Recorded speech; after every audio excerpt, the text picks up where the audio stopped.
Et maintenant donc, cerise sur ce gâteau, notre collègue Christophe Thibiage qui va nous parler d'implication, je dirais, au niveau corporate, entreprise, ce que ça donne pour les entreprises dans leur vie quotidienne financière.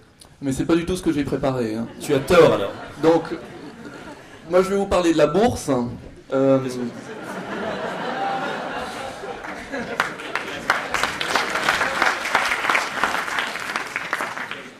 Donc, avec quelques remarques liminaires, le CAC 40 ce matin est passé en dessous des 3300 points. Donc nous sommes à moins 40% pile poil par rapport au début de l'année. Ce qui nous ramène au niveau d'octobre 2003. Mais octobre 2003 n'était pas le point le plus bas, parce que la bulle des dot-com qui a culminé le 29 mars 2000 s'est effondrée jusqu'à à peu près juin 2003. Donc octobre 2003, c'est pas encore le tréfonds. Donc la question c'est jusqu'où va-t-on aller ? Celui qui vous prédit un niveau cible de CAC 40 est soit un idiot, soit un escroc. Personne ne peut savoir jusqu'où on va aller. En revanche, on peut peut-être revenir à quelques fondamentaux. Une action cotée en bourse, c'est pas un ludion lumineux qui se balade sur un écran. C'est la quote-part d'une entreprise qui a des machines, des terrains, des ouvriers, puis accessoirement qui vend des produits, qui a des concurrents. Donc je vais prendre 4 exemples pour illustrer qu'actuellement c'est du n'importe quoi. Puis après je ferai 2 conclusions qui n'ont rien à voir. Mais c'est parce que je fais ce que je veux.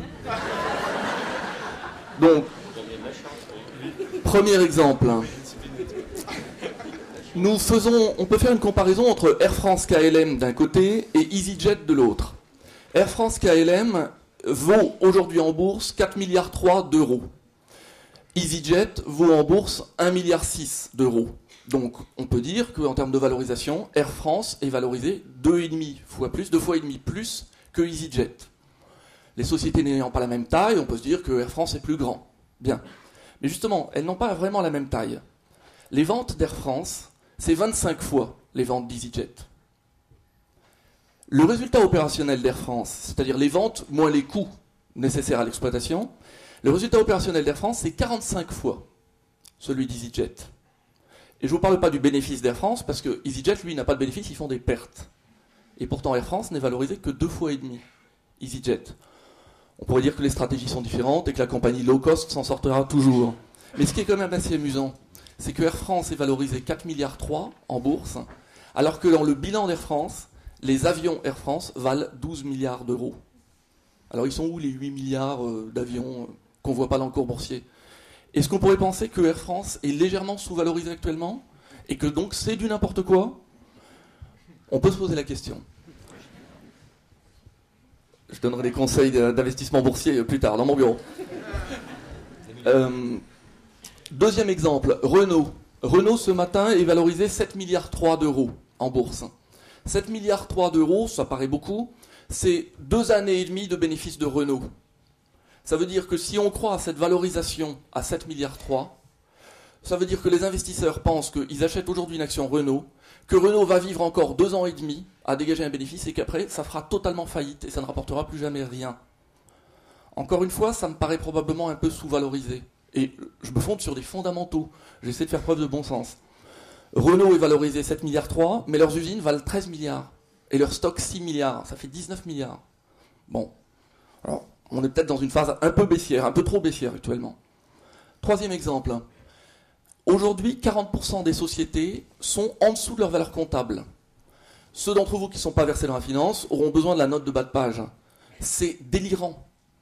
40% des sociétés, les 2/5 des sociétés qui sont estimées être valorisées moins que ce qu'elles ont dans leur bilan, ça n'a aucun sens. Alors, par exemple, Bongrain, qui fabrique des boîtes de conserve de haricots verts. Il fallait que je dise haricots verts parce que Philippe Thomas m'avait promis une chose inavouable si j'arrivais à caser haricots verts dans le discours.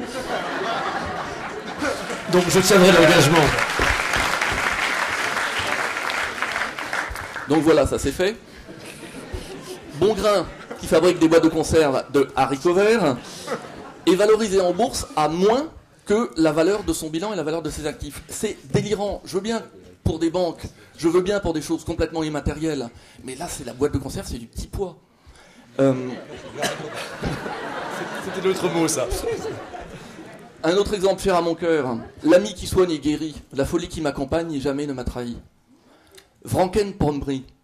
Franken Pommery, donc champagne, est valorisé en bourse 156 millions d'euros ce matin. Bon, une société qui vend du champagne, elle a des stocks de champagne. Ces stocks de champagne, si la société n'est pas aux normes IFRS, ils sont valorisés au coût de production du champagne. Donc les stocks de champagne sont sous-valorisés par rapport à leur valeur de marché. Ils ont 500 millions d'euros de stocks de champagne. Ils sont valorisés 156 millions d'euros. C'est du n'importe quoi. Dernier exemple, Danone. Les petits-enfants, ils mangent des yaourts, ils boivent de l'eau minérale. Danone hier annonce ses résultats du 3e trimestre. Les analystes attendaient 3 840 000 comme chiffre. Bon, c'était des milliards, mais ça fait 3 840 000. Ce que Danone a annoncé, c'est 3 846 000 comme vente effectivement réalisée au 3e trimestre. Le cours de Danone a fait moins 6,6%. J'ai fait un petit calcul d'indicateur de risque. Aujourd'hui, Danone est valorisé à une valeur telle que je considère que Danone est considéré comme étant 2 fois plus risqué que Eurotunnel il y a 2 ans. Aujourd'hui, Danone est considéré comme étant plus risqué que Boursorama. Conclusion. Les 2 conclusions qui n'ont rien à voir. Première conclusion. S'il y a récession, ce sera la faute des médias qui entretiennent actuellement un climat de panique et qui vont faire que vous allez consommer moins, vous allez acheter moins de coquillettes et de préservatifs. Si. C'est l'autre mot, c'était l'autre mot. Oui.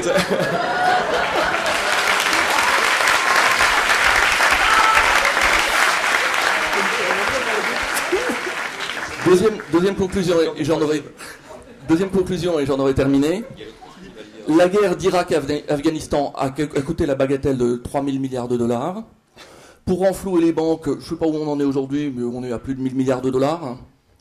Pour éradiquer totalement la faim dans le monde, il faudrait 30 milliards de dollars par an.